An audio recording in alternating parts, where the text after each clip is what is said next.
Hi friends, my name is Nandita. I am from Andhra Pradesh. Good morning, dear students. In this section, you are going to learn about heterotrophic nutrition.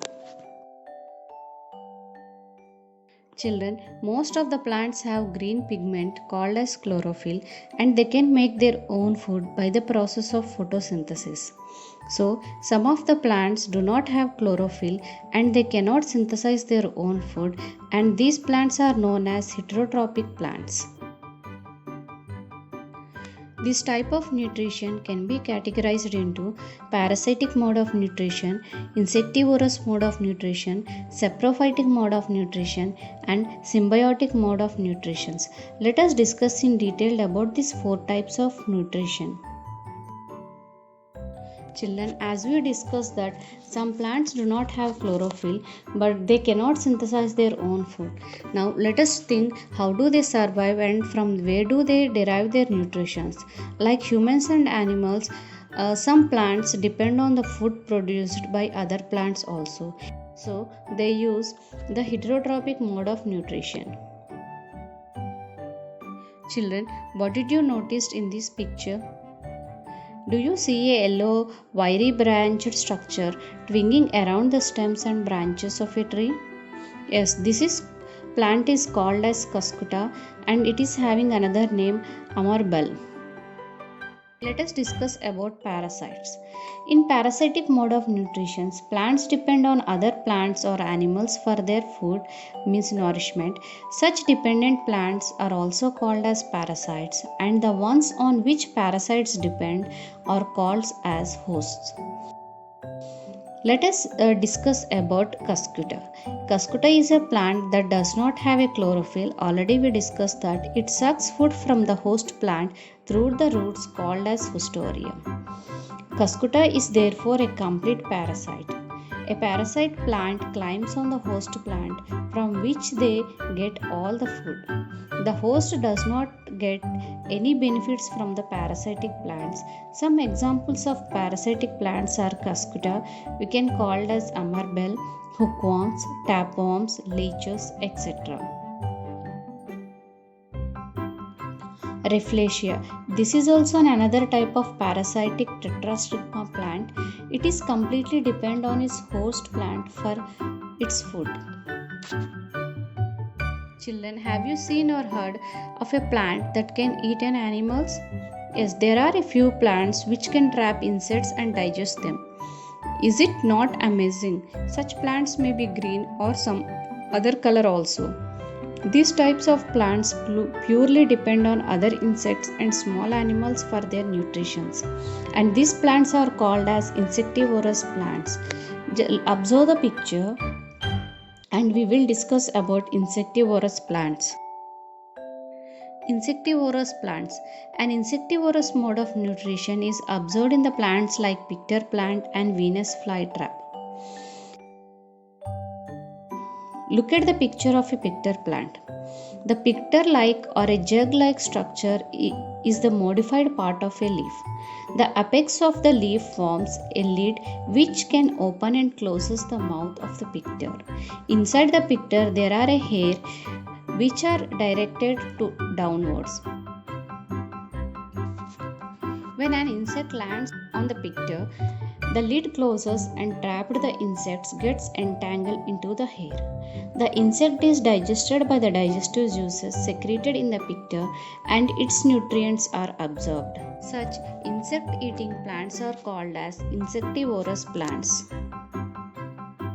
Let us discuss about Venus flytrap. The leaves of Venus flytrap have a stiff hair-like projections on their edges and the entire leaf is divided into two parts. The middle part is acting like a hinge. When an insect sits on the leaf, it stucks tightly, traps the insect inside and it digested it with the presence of digestive juices and absorb the nutrients from the insect. Now let us discuss about sundews. Sundews are also called as flypaper plants that they trap prey in sticky hairs on their leaves. They make up one of the largest groups of carnivorous plants. The glands produces nectar to trap prey, powerfully adhesive to trap it, and the enzymes to digest it. Once an insect comes to stuck nearby the tentacles coil around the insect and smother it. Let us discuss about saprotrops. Children, you may have seen packets of mushrooms sold in the vegetable markets. You may have seen fluffy umbrella-like patches growing in moist soil or on rotting woods during the rainy season. Let us find out what type of nutrients they need to survive and from where they get them. Have you seen a cotton-like thread spread on this piece of bread? Yes, these organisms are called as fungi. They have a different mode of nutrition. They absorb the nutrients from the bread. This mode of nutrition, in which organisms take in nutrients from dead and decaying matter, is called as saprotropic nutrition. Such organisms with a saprotropic mode of nutrition are called as saprotrophs. Fungi also grow on pickles, leather, clothes, and other articles that are left in hot and humid weather for a long time. During rainy season, they spoil many things. Ask your parents about what the millions of fungi in your house. The fungal pores are generally present in air. When they land on wet and dry things, they germinate and grow. Now, you can figure out how we can protect our things from getting spoiled. Symbiotic plants. Some organisms live together and share both shelter and nutrients. This relationship is called as symbiosis. For example, certain fungi live inside the roots of the plants. The plants provide nutrients to the fungus, and then in return, the fungus provides water and certain nutrients. In organisms called leeches, a chlorophyll containing partner, which is an algae and fungus, live together. The fungus provides a shelter, water and minerals to the algae, and in return, the algae prepares and provides food to the fungus. Children, have you seen farmers spreading manures or fertilizers in the field or gardens, using them in lawns or in pots? Do you know why this is done? You have learnt that plants absorb minerals and nutrients from the soil, isn't it? Yes. Children, the amount in the soil keeps on declining. Fertilizers and manures contain nutrients such as potassium, nitrogen, phosphorus, etc. These nutrients need to added from time to time to enrich the soil. We can grow plants and keep them healthy if we can fulfill the nutrients requirements of the plants. Usually, crop plants absorb a lot of nitrogen and the soil becomes deficient in nitrogen. So you learned that through nitrogen gas is available in plenty in the air, but plants cannot use it in this manner. They can use carbon dioxide.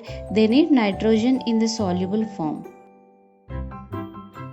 So the bacteria called as rhizobium can take atmospheric nitrogen and convert it into a useful form. But rhizobium cannot make its own food, so it often lives in the roots of gram, peas, mung, beans and other leguminous plants and provide them with nitrogen. In return, the plants provide food and shelter to that bacteria, thus they have a symbiotic relationship. This association is of a great significance for the farmers. They can reduce the use of nitrogenous fertilizers where leguminous plants are grown. Most of the pulses are obtained from leguminous plants. Children, in this chapter, you learned that most of the plants are as heterotrophs since they depend on plants and other animals for food. Can we say that the insectivorous plants are partially heterotrophs also? Thank you.